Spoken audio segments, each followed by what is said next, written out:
তো বন্ধুগণ, তোমাদের কাছে একটা নতুন টপিক নিয়ে চলে এসেছি যে সে আন্দোলনের ভক্তি কে কে। তো এই ভিডিওটি সম্পূর্ণ দেখতে একটা করে স্কিপ করবেন না এবং এই ভিডিওটি সম্পূর্ণ দেখবেন, তাহলেই আপনারা সব কিছু বুঝতে পারবেন। তার আগে আপনারা এই চ্যানেলটিকে লাইক অ্যান্ড সাবস্ক্রাইব করে আমাদের পাশে থাকবেন এবং বেল আইকনটিকে প্রেস করবেন। চলুন ভিডিওটি আমরা এখন শুরু করি। আল্লাহর ক্ষমতা কি আগের মতো আছে? জোরে বলেন আছে।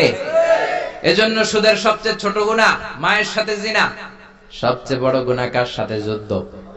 আরো জোরে বলেন। এটা করবেন না তো? কারা কারা আজকে থেকে সুদের কোন ব্যবসার সাথে জড়িত থাকবেন না? দুই হাত উঁচু করে আমার আল্লাহর দেখান। আল্লাহ আমাদের হাতগুলোকে তুমি কবুল করো। চিল্লায় পড়েন আমিন। সুদের আলোচনা ভালো লাগতেছে না? না, একেবারে উপরে এসে পড়ছে না? সুদের সাথে ইসলামের কোনো সম্পর্ক নাই। আল্লাহ সুদ থেকে আমাদেরকে বাঁচাক। আল্লাহ আমাদের হালাল রিজিকে বরকত দিক। আরো জোরে পড়েন আমিন। আমি আমার খুতবার শুরুতে সূরাতু বনী ইসরাইলের ছোট্ট একটা আয়াত তেলাওয়াত করেছি। আসুন এই আয়াতের আলোকে আপনাদের সাথে কিছু কথা শেয়ার করি, যদি আপনারা মনোযোগী হন। শুনবেন শুনবেন শুনবেন শুনবেন। রব্বুল আলামিন বলেন, ওয়াকাদা রাব্বুকা আল্লা তা'বুদু ইল্লা ইয়্যাহু ওয়া বিল ওয়ালিদাইনি ইহসানা। আল্লাহ বললেন, গোলাম আমার ফয়সালা দুইটা।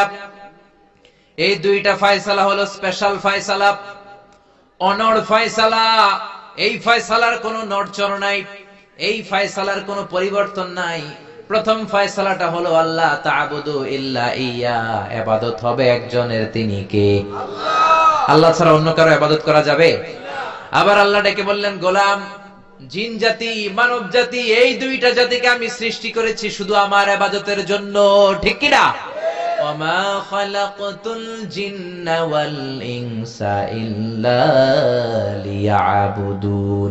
আমি জিন জাতি আর মানব জাতিকে কোনো কাজের জন্য তৈরি করি নাই, কোন উদ্দেশ্যে বানাই নাই, শুধুমাত্র কেবলমাত্র একমাত্র আমি আল্লাহর ইবাদতের জন্য বানিয়েছি। কার কথা? আরো জোরে বলেন, কার? আল্লাহ ছাড়া কারো ইবাদত করা যায় না।